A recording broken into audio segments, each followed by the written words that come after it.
Today we're going to factor and solve polynomials. For example 1, it's 4x to the third minus x squared minus 4x plus 1 equals 0.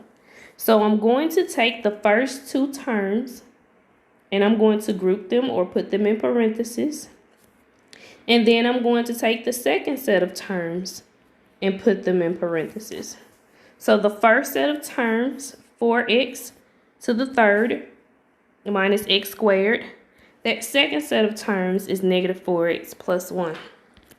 Now I'm going to take a GCF out of both of these terms.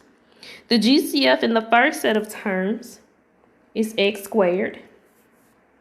In the inside of the parentheses, I'm left with 4x minus 1. In that second set of parentheses, I have negative 4x plus 1. Please remember, I always have to factor something out, even if it's a 1. So because I have a negative 4x, I'm going to factor out a negative 1. That's going to leave me with 4x minus 1 in my parentheses. As you recall, when we factor by grouping, the terms inside of the parentheses must be the same. Now, I'm going to bring down my GCFs. So x squared minus 1 goes in that first parenthesis, and 4x minus 1 goes in that second parenthesis. When you look at x squared minus 1, you should notice something. X squared minus 1 is the difference of two squares, so we have to factor that again. X squared minus 1, we know, is x plus 1 times x minus 1. And we're going to bring down our 4x minus 1 equals 0. So now, to solve, I take x plus 1. I set it equal to 0. That means x is going to equal a negative 1 because I subtract 1 from both sides. The second term, x minus 1 equals 0. I add 1 to both sides. So x in that case is going to equal 1. The last term, 4x minus 1 equals 0. I have to first add 1 to both sides. And after I add 1 to both sides, I have to divide both sides of this equation by 4. So when I solve for example 1, I get 3 answers. My answers are negative 1, 1, and a positive 1/4.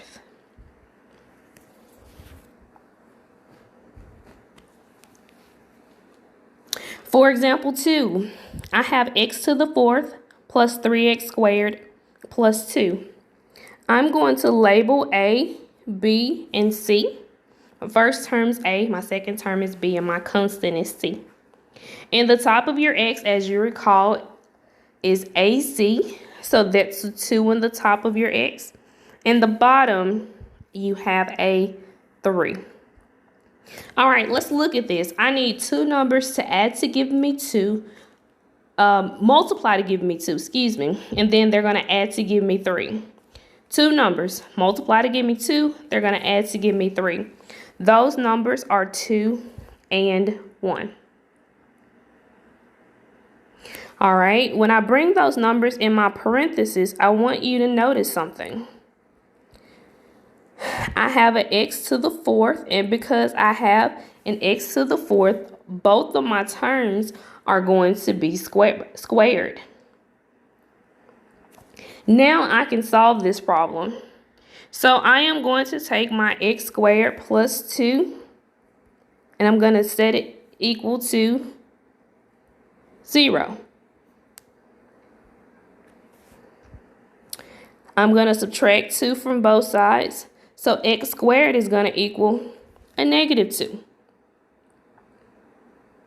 I have to take the square root of both sides.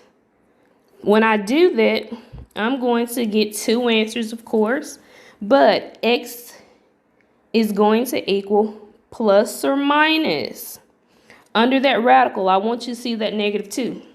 Okay? I can't take the square root of 2, but I can take the square root of negative 1. So that means I have an I on the outside, and my 2 is left under the radical. So I have x equals plus or minus I square root of 2 for the first set of answers. Then I am going to take x squared plus 1. Going to set that equal to 0. I'm going to subtract 1 from both sides. I get x squared equals a negative 1. I take the square root of both sides. X is going to equal plus or minus I. So for example 2, I have 4 answers.